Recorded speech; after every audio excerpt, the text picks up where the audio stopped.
दोस्तों, आपका फिर से स्वागत है हमारी नई टेस्ट सीरीज के साथ। Again on an ISM series 5FA mutual funds distributors certification exam. तो आज के क्वेश्चन से स्टार्ट करते हैं। Among equity funds growth fund has the highest risk, true और फॉल्स?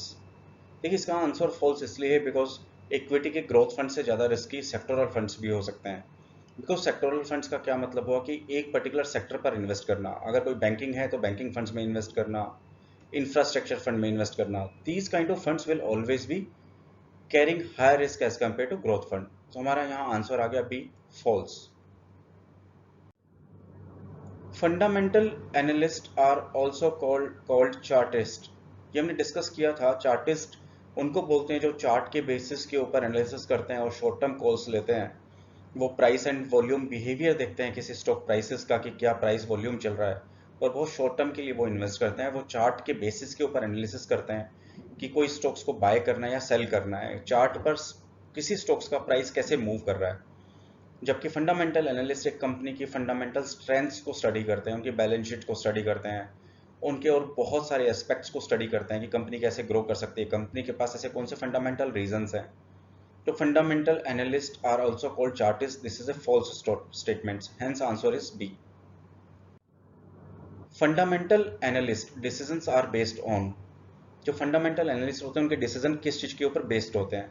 तो देखिए, इसमें हमारे पास option A EPS in dollar, trailing EPS, historical EPS, projected EPS. Fundamental analysis क्या करते हैं? वो पूरी कंपनीज की फंडामेंटल्स को स्टडी करते हैं, पूरे कंपनी का डीप एनालिसिस करते हैं, और उसके बाद प्रोजेक्टेड ईपीएस एनालिसिस करते हैं। प्रोजेक्टेड की फ्यूचर में इसकी अर्निंग पर शेयर कितना होगा, और basis earning per share, future earning per share, उसका प्राइस डिटरमाइन करते हैं कि किस प्राइस पर ये शेयर पहुंच सकता है। तो इसलिए इसका हमारे पास आंसर हुआ डी, प्रोजेक्टेड ईपीएस। क्योंकि हमें पता है हमेशा फ्यूचर जब भी मार्केट है या कोई शेयर प्राइस है, वो फ्यूचर में किस चीज के ऊपर डिपेंड करता है। आज की डेट में फ्यूचर प्राइसेस किस पे डिपेंड करता है? Projected EPS, earning per share पर। Debenture is physical asset because the paper has some value. तो हमें पता है जो ये डिबेंचर है, ये पेपर है, कॉन्ट्रैक्ट है in between the issuers and the जिसने पैसे इन्वेस्ट किए। बाकी ये पेपर के ऊपर डॉक्यूमेंट होता है, कॉन्ट्रैक्ट होता है, तो डेफिनेटली इट्स ए फाइनेंशियल। हम ये कहें कि ये फिजिकल एसेट्स है, गलत है, because debenture is a paper form जहां हमने कोई फाइनेंस अपना, जहां हमने कोई पैसा इन्वेस्ट किया है, तो this would be treated as a financial assets, ना कि फिजिकल एसेट्स। फिजिकल असेट्स वो होंगे जो टेंजिबल होंगे, that will carry some value. अब डिबेंचर सिर्फ क्योंकि पेपर पे कॉन्ट्रैक्ट है और पेपर की कुछ वैल्यू होती है तो उसको फिजिकल एसेट्स क्लास बोलेंगे, वो गलत है। इसलिए हमारा इसका आंसर हुआ बी। डिबेंचर और debt instruments, equity instruments, these all are financial assets, and just like gold, commodity, ये रियल एस्टेट, ये सभी आपके फिजिकल एसेट्स होंगे। Investing on in gold ETF helps. ETF exchange traded fund हुआ। तो investing in gold ETF helps in guaranteed higher return, not permitted in India, provide risk cover, reduced storage cost and risk। तो देखिए, बहुत simple options हैं। Guaranteed high returns, तो किसी भी fund में गारंटीड रिटर्न तो होता ही नहीं है। नॉट परमिटेड इन इंडिया, ऐसा भी नहीं है। इंडिया में ETF, gold ETF definitely permitted है, बहुत अच्छा ट्रेड करते हैं। Provide risk cover, gold ETF किसी भी तरह का रिस्क कवर प्रोवाइड नहीं करते। उनकी वैल्यूज डेफिनेटली गोल्ड प्राइसेस के साथ मूवमेंट करती है। And reduce storage cost and risk, definitely this option is good, this option is correct, because आप ETF में जब इन्वेस्ट करते हैं तो गोल्ड ETF के प्राइसेस हैं वो डेफिनेटली गोल्ड प्राइसेस के साथ मूव करते हैं, बट आप गोल्ड इसमें स्टोरेज नहीं करना होता तो उसमें आपके रिस्क अवॉइड हो जाता है। तो स्टोरेज कॉस्ट एंड रिस्क दोनों अवॉइड हो जाता है आपका इसमें। Which of these activities are carried out before getting SEBI approvals? देखिए, सेबी अप्रूवल से पहले कौन सी एक्टिविटीज मैंडेटरी हैं? Updating the SID with the NFO dates, approval of features by trustee and AMC board, dispatch product literature, printing scheme and application form. देखिए, product literature को dispatch करना बाद का काम है, प्रिंटिंग बाद का काम है, updating SIDs with the NFO date वो भी बाद में होता है once you get an approval. तो सबसे पहले होता क्या है? Approval of the features by the trustee and AMC board. हमने कोई स्कीम लॉन्च की, उस स्कीम्स का लॉन्च करने के बाद उसकी जो फीचर्स हैं, उस उसको लॉन्च करने से पहले हमें ट्रस्टीज का अप्रूवल लेना होता है और AMC का अप्रूवल लेना होता है, जो भी म्यूचुअल फंड हाउसेज हैं। तो सबसे पहला यही काम होता है। उसके बाद सेबी अप्रूवल के लिए जाता है। Once it's approved by SEBI, then फिर ये सभी इंफॉर्मेशन आती है, updating SID with NFO dates, dispatch product literature, printing scheme and application form. तो पहली इसमें प्रिलिमिनरी रिक्वायरमेंट्स क्या आती है? Approval of features by the trustee and AMC board. Childhood and transitions are similar stage of the life cycle and the wealth cycle stage. True or false? This is false. देखिए सभी stages अलग अलग है। Childhood वहाँ पर जहाँ parent के ऊपर हम डिपेंडेंट होते हैं, हमारी कोई अपनी इनकम नहीं होती। फिर उसके बाद हमारे पास जब हम अर्न करने लग जाते हैं तो एक्यूमुलेशन स्टेज आती है, जहाँ पर हम अर्न करते हैं, इन्वेस्टमेंट्स करते हैं। ट्रांजिशन तब करते हैं, हम ट्रांजिशन फेज में एंटर तब करते हैं जब कोई हमारे बड़े एक्सपेंडिचर एक्सपेक्टेड होते हैं, जैसे लाइक कोई हमें बिग हाउस बाय करना है, कोई मैरिज करनी है, कोई हमारे सन डॉटर को बाहर जाना है, तो ये ट्रांजिशन फेज हो गया। फिर डिस्ट्रीब्यूशन फेज, रिटायरमेंट आ गया। तो ये सभी साइकिल के और वेल्थ साइकिल के और लाइफ साइकिल के स्टेजेस सब अलग अलग होती हैं, सिमिलर नहीं होती। तो answer is false. Investor with a long term investment horizon for growth are likely to invest. Investors जिसका orientation towards long term investors को कहाँ इन्वेस्ट करना चाहिए? Equity fund, ST debt fund, income fund, liquid fund. तो definitely long term investments के लिए और जिसके रिस्क टेकिंग कैपेबिलिटीज हो, equity funds are better. Answer is A. Some allocation is gold is likely in most model portfolios. True or false? It's true. देखिए जब भी सम allocation करते हैं हम, किसी भी पर्टिकुलर फाइनेंशियल प्लानिंग करते हैं और एसेट एलोकेशन करते हैं, तो उसमें कुछ ना कुछ some allocation basis clients need gold में होना एक अच्छे मॉडल पोर्टफोलियो का पार्ट है। Approval of SEBI is needed to appoint a person as a trustee. तो किसी पर्सन को अगर ट्रस्टी अपॉइंट करते हैं तो उसमें सेबी का अप्रूवल चाहिए। Definitely yes, true.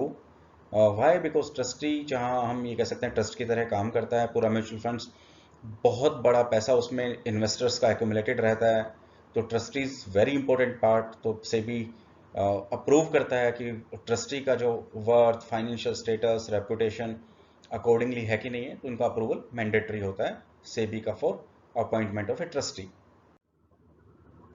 What is the drawback of PPF? PPF means public provident fund. उसकी ड्रॉबैक क्या है? अब देखिए इसमें ऑप्शन है, one withdrawal at the end of 7th year, interest and withdrawals are not taxable, half yearly compounded interest and not guaranteed by the government. तो देखिए PPF is always guaranteed by the government, it's also half yearly compounded interest. इसमें जो हमारे interest और withdrawals मिलता है वो taxable भी नहीं है। तो हमारे पास इसमें एक ही ड्रॉबैक मिला कि इसकी लिक्विडिटी बहुत कम है। One withdrawal at the end of 7th year, हम 7th ईयर के बाद सिर्फ एक विड्रॉल कर सकते हैं, that is the main means liquidity concern. This is the drawback of the PPF. Commission paid at the end at the time of investments are called. देखिए जब इन्वेस्टमेंट करते हैं उस समय कोई अगर कमीशन मिलता है तो उसको हम बोलते हैं अपफ्रंट कमीशन। ये पहले होता था जब डिस्ट्रीब्यूटर्स को मिलता था, बट अभी ऐसा कोई भी अपफ्रंट कमीशन नहीं है, बिकॉज इसको सेबी ने रेगुलेशंस के अंदर अबॉलिश कर दिया है। तो नो एएमसी और no mutual fund scheme can charge you upfront commission. अब इसमें हमारे पास ऑप्शन है upfront commission, rebate, trail, AUM, retention fee. तो जो अपफ्रंट कमीशन पेमेंट होता था वो इन्वेस्टमेंट के टाइम होता था। इसमें आंसर है ए, बट अब ये अप्लीकेबल नहीं है बिकॉज अभी की आज की कंडीशंस में सिर्फ ट्रेल कमीशन मिलता है डिस्ट्रीब्यूटर को। Investors in NPS can choose asset class but not the fund manager. True और फॉल्स? ये फॉल्स हमने पहले भी डिस्कस किया था। एनपीएस हुआ नेशनल पेंशन सिस्टम और नेशनल पेंशन स्कीम। इसमें असेट क्लास तो चूज कर ही सकता है इन्वेस्टर। असेट क्लास का मतलब हुआ कि इक्विटी में कितना इन्वेस्टमेंट करेंगे, कॉर्पोरेट डेट में कितना करेंगे, गवर्नमेंट सिक्योरिटीज में कितना करेंगे, बट साथ साथ में फंड मैनेजर भी चूज कर सकते हैं। फंड मैनेजर मीन्स वहां पर हमें कुछ फंड मैनेजर्स को अपॉइंट किया हुआ है जिसमें इन्वेस्टर्स इन्वेस्ट कर सकता है, just like ICICI, HDFC, Kotak. तो इसमें एटसेट्रा और भी हैं फंड मैनेजर्स, तो उसमें भी वो आप डिसाइड कर सकते हैं आप कौन से फंड मैनेजर के साथ में इन्वेस्ट करना चाहते हैं। Settlement responsibilities in BSE or NSE platform are with, whether it's with the AMC, clearing house concern, stock exchange और member। इसका आंसर है हमारे पास AMC। AMC की ही रिस्पॉन्सिबिलिटी है जितने भी ट्रेड हैं स्टॉक्स के, उनकी सेटलमेंट करना BSE और NSE प्लेटफॉर्म पर। विच of the following information does the time stamp include? ये मैंने आपको टाइम स्टैम्प बहुत इलोबरेटिव समझाया था।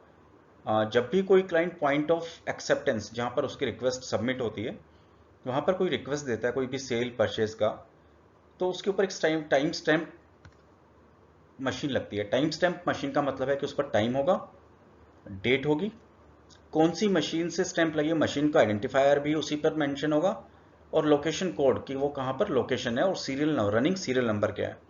तो यहाँ पर ये सारी इंफॉर्मेशन टाइम स्टैंपिंग के ऊपर आ जाती है। तो हमारे पास इसका आंसर आ गया D, all of the above.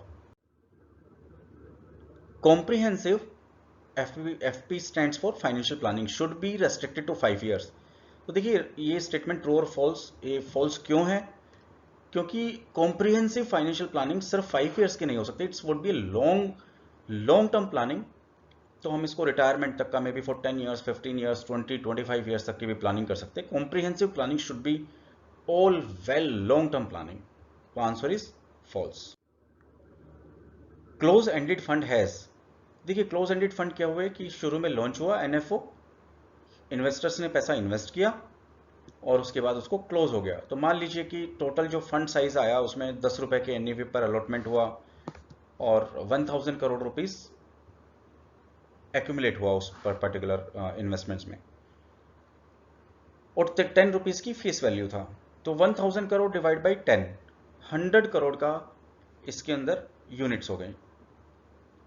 तो अब देखिए अब इसमें होगा क्या जब हम इसको चेक करेंगे। तो क्लोज एंडेड फंड में number of units always same, because purchase नहीं हो सकता, रीपरचेज नहीं हो सकता क्लोजिंग के बाद। बट क्या फिक्स्ड AUM होगा, असेट अंडर मैनेजमेंट? नहीं। क्यों? क्योंकि उसमें जो स्टॉक्स परचेज करेंगे उनकी वैल्यू कम ज्यादा होगी।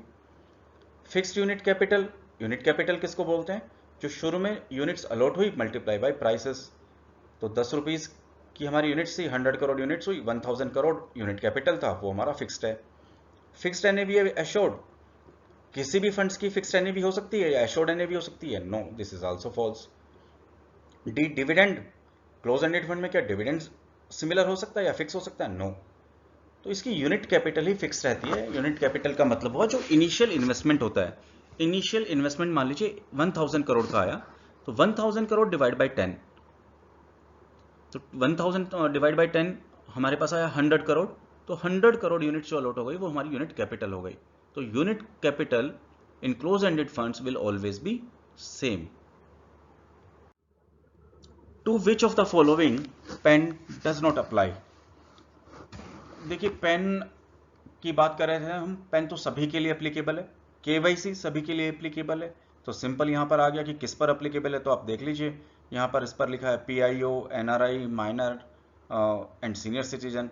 अब इसमें आंसर में क्या लिखा है? PAN does not apply but it's applicable to all. तो हमारे पास इसका आंसर आ गया D, none of the above, because it's applicable to PIO, it's applicable to NRI, it's applicable to minor. Right answer is D. आज की video में इतना ही। Again my request that if you are liking these videos then please subscribe, and again thank you very much for watching this video. Have a nice day. Thank you. Bye bye.